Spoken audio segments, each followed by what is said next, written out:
O sexto episódio da terceira temporada de Mandalorian chegou e agora a gente vai fazer o nosso vídeo de análise de primeiras impressões para falar tudo desse que, na minha opinião, foi sim o melhor episódio da série até agora.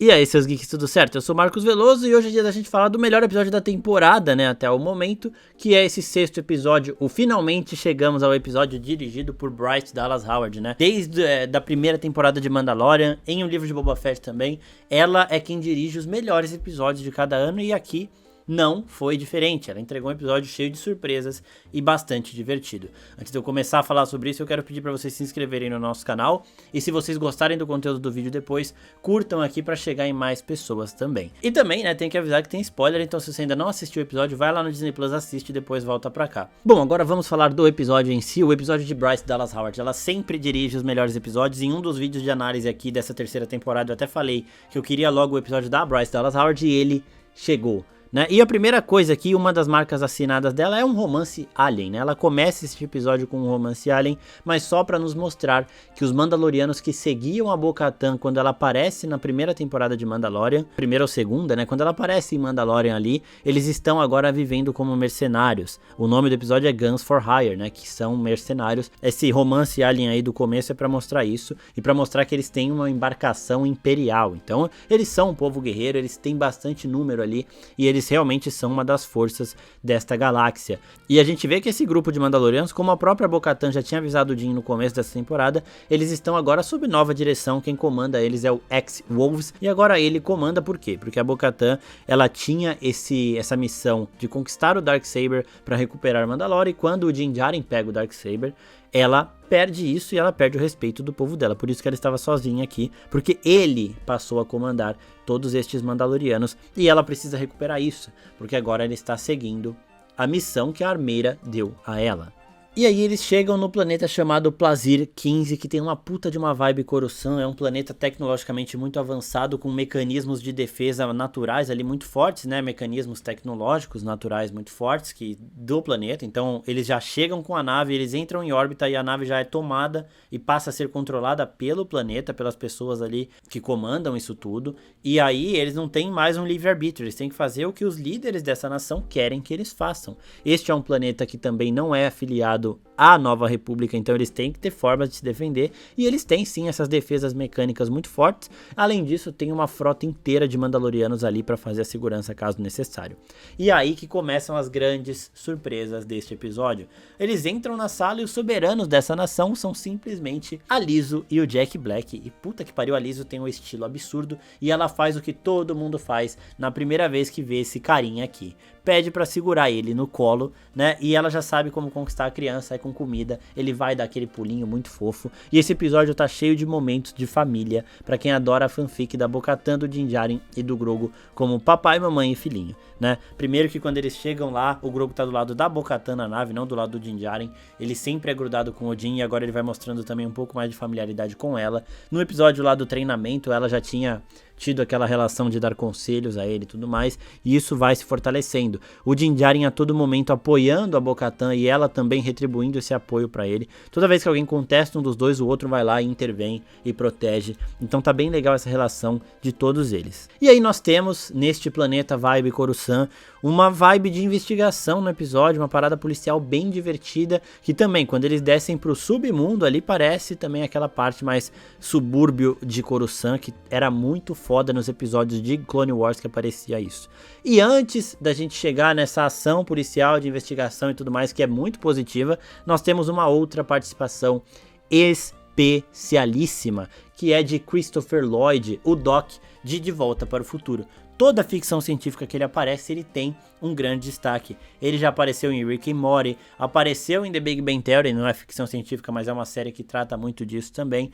E agora, em Mandalorian, ele também tem o seu espaço. E é muito, muito bom. Ele é um separatista, ele cita Conde Dooku, que era aquele cara que foi um Jedi, depois foi treinado pelo Palpatine e se torna um Sith. E ele tinha o seu próprio senso moral separatista. Não era nem pró-império, nem pró-república. Então, ele mantém até seus seguidores nos dias atuais, isso foi bem legal de se ver. Agora a gente entra nesse âmbito investigativo. O Grogu ficou lá com a Rainha Lyso e com o Rei Jack Black, brincando enquanto os pais dele foram fazer a missão para que ela conseguisse acesso aos Mandalorianos, porque ela precisa reunir o povo de novo. E aqui, no meio dessa missão, essa vibe toda é bem divertida, e o que eu gostei aqui nesse episódio são algumas coisas, alguns pontos dessa parte. Primeiro, a gente vê os droids tendo seus momentos de descanso, tendo seus medos, então a gente tem os droids um pouco mais humanizados aqui. Eles se encontram em um bar, eles têm medo de serem substituídos por humanos, e tem ainda também essas conspirações. Então eu achei tudo isso muito legal. E uma outra coisa que eu gostei muito é que esse episódio traz de volta esse ódio que o Din Djarin tem em relação aos droids. Isso tinha ficado um pouco de canto nessa temporada até agora, mas a Bryce Dallas Howard, ela sabe fazer e ela traz isso muito bem. Ele não tem paciência nenhuma pra conversar com os droids, e a Bo-Katan tem que ficar direto pedindo pra ele ter calma. Deixa que eu resolvo, deixa que eu converso, e ele vai ameaçando, ele bicando os droids pra ver qual droid estava com falha de programação. Isso aí foi muito engraçado, foi muito bom. E uma curiosidade também dessa cena que ele tá chutando esses droids de batalha, é que este modelo de droid específico é o modelo que matou os pais do Din Djarin. Então naqueles flashbacks do Din que a gente vê, né, esse droid de batalha eram os droids que estavam atacando aquela região. E é um desses droids que abre o lixo ali onde o Din estava escondido e se prepara para matá-lo. Ou seja, o Din Djarin, ele viu esse droid, é um trauma de infância dele, provavelmente ele não esqueceu, mas ele não demonstra esse tipo de rancor. O ódio dele com os droids é um ódio que ele tem com os droids, pode ser por conta disso, é por conta de diversas outras situações, ele não confia, mas ele não demonstra, tipo, ele não congelou quando ele viu este modelo, tá ligado? Então, isso é uma parada que ele, pelo menos, superou, e ele continua tratando os droids como se fossem a maior escória da galáxia, e isso é muito engraçado. E a Bo cita Clone Wars, a gente tem aqueles droidzinhos de batalha mais simples lá, que também passam na série, então isso também foi muito, muito bom, do episódio 1 também, né? Foi muito divertido de ver tudo isso voltando. E aí, depois que eles resolvem toda essa conspiração, o Grogu se torna cavaleiro, ele é proclamado pela Lyso, afinal ele ajudou ela a vencer aquele joguinho, né, usando os poderes da força dele ali, e a gente vê nesse momento a Bo-Katan olhando pra ele com uma cara de orgulho de mamãe, muito fofa também. E agora a gente chega no objetivo final deles nesse episódio, que é a Bo-Katan recuperar os seus guerreiros mandalorianos, só que agora o X-Wolves lidera eles. Ele que provavelmente comandou o motim para se afastarem, para abandonarem a Bo-Katan depois dela não conseguir o Darksaber. E ele não quer deixar de liderá-los, só que como os Mandalorianos são um povo guerreiro, como o Paz Vizsla lembrou no episódio anterior ali, ela faz isso também. Ela desafia o X-Wolves para um duelo por combate. Quem vencer terá o exército de volta. Ela vence, obviamente, e aqui chega um momento que eu achei um pouco controverso. Eu não gostei. Faz sentido? Faz, mas eu não gostei. Ela vence e o X continua ali questionando ela, e ele questiona o Din Djarin. Aqui que eu falei no começo do episódio lá que eles ficam constantemente se defendendo. Ele fala que esse cara aí não é nem um Mandaloriano de verdade. E ela fala, ele respeita os segmentos, né, as ordens ali, os costumes da doutrina, e ele é tão Mandaloriano quanto todos nós. E ele é tão Mandaloriano quanto todos nós que estamos aqui. Então ela vai e defende ele. E aí o X continua ali agora criticando a própria Bo-Katan, que não tem o Darksaber e tudo mais. E aí o Din defende, ela é quem deve tê-lo. E aqui eu não gostei, porque ele vai entregar o Darksaber pra ela, e eu senti mesmo a vibe ali da Sabine, e ela recusa, né, porque a Sabine entregou o sabre pra ela, e ela aceitou, e acabou dando merda. E aqui ela recusa, porque mais uma vez, né, o Din tentou oferecer isso outras vezes, ele não quer esse sabre pra ele não quer essa responsabilidade, ele até usa o sabre em batalha uma hora aqui, mas ele não quer nada disso, ele entrega o sabre pra ela e ela não quer aceitar de novo, só que aí ele fala, não, eu fui derrotado por uma pessoa, que é o robozão que tem um olho que parecia um olho de Sif ali, que a gente nem sabe o que era aquela porra, aquele robô derrota ele e eles dão realmente um foco no Darksaber sendo jogado pro lado, assim. E aí a Bo-Katan vai lá e derrota este robô, então quando o robô derrotou o Din Djarin, ele passou a ser o portador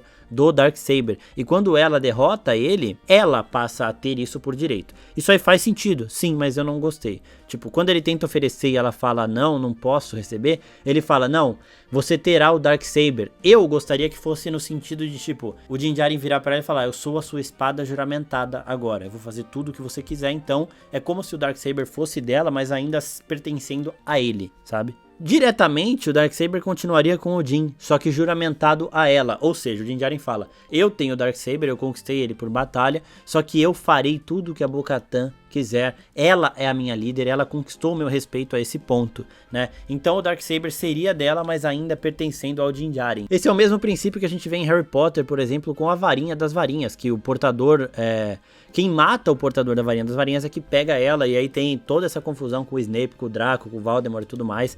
Então isso volta aqui. O sentido faz, mas eu gostaria de ver, sei lá, ela dominando o mitossauro, ela montando no mitossauro, e isso sobrepondo, tipo, isso superando a força do Darksaber em relação a liderar os Mandalorianos. Só que isso foi na frente de todos os outros Mandalorianos que estavam ali, e eles concordaram com a lógica do Din Djarin. E isso faz, de novo, faz sentido. Então, se o bicho derrotou o Din Djarin, ele passou a ser o portador do Darksaber. E aí, se ela derrota o bicho, o Darksaber pertence a ela. Então o Din fala, eu só estou devolvendo. Ele nunca quis aquilo, né? Ele prefere lutar com outras armas, na porrada também. E agora, o Darksaber está com a Bo-Katan. A gente sempre soube que ela era uma pessoa que tem mais perfil de liderança e o Din Djarin tinha mais perfil de guerreiro, de general dela. Então por isso que eu acho que as duas formas funcionariam. E agora a Bo-Katan, ela tem tudo que precisa para liderar. Ela tem esse espírito de liderança, ela é da realeza e ela tem o símbolo do Darksaber. E uma outra coisa para antes de acabar aqui do episódio é que tem aquele povo daquele cara lá que ajudou o Din Djarin na primeira temporada, que é o I Have Spoken, né? E tenho dito, o povo dele é um povo que tem essa tradição de ser ótimos mecânicos para droids e tudo mais. Ele reprogramou o droid de batalha lá da primeira temporada e eles estão reprogramando droids aqui. Eles são muito foda. A Bo-Katan tenta abordá-los ali com uma conversa mais padrão, né? Ela não conhecia os costumes dele, e o Din Djarin vai com uma conversa mais familiar para eles. Fala do Quill, também fala do I Have Spoken, que é tipo o This is the Way, mas para essa galera, né? Eu tenho dito. Então é uma forma de respeito ali, e eles acabam aceitando, conversando e ajudando o Din Djarin e a Bo-Katan. Então é bem bom também lembrar dessas referências ao próprio Mandaloriano e a momentos que ele viveu. Ele tem essa carga, né? Ele conhece muitos povos e ele sempre consegue descobrir um pouco mais dessas pessoas, e ele é sempre muito respeitoso, muito hospitaleiro com estes povos que um dia ajudaram ele. Com droid não. Se você é um droid e tenta falar com o Din Djarin, você vai acabar sendo torturado, sendo respondido com hostilidade. Mas se você é alguém de um povo que já ajudou ele no passado, ele te tratará com todo o respeito possível. Bom, dito tudo isso, eu gostei do episódio, foi o melhor episódio da temporada até agora. A Bo-Katan agora tem tudo que ela precisa para se consagrar como essa líder. Desde o começo eu tenho dito que ela vai ganhando seu espaço aos poucos, então ela foi conquistando o pessoal da doutrina. Ela é a pessoa que a Armeira escolheu para unificar todos os povos. Ela respeita a doutrina agora. Ela respeita todo esse credo. Ela sabe o peso disso e a importância das pessoas seguirem de novo os antigos costumes mandalorianos. E se tem alguém que vai conseguir fazer todo mundo voltar a usar o capacete e não removê-lo na frente de outros seres, é ela. E esse momento da Bo-Katan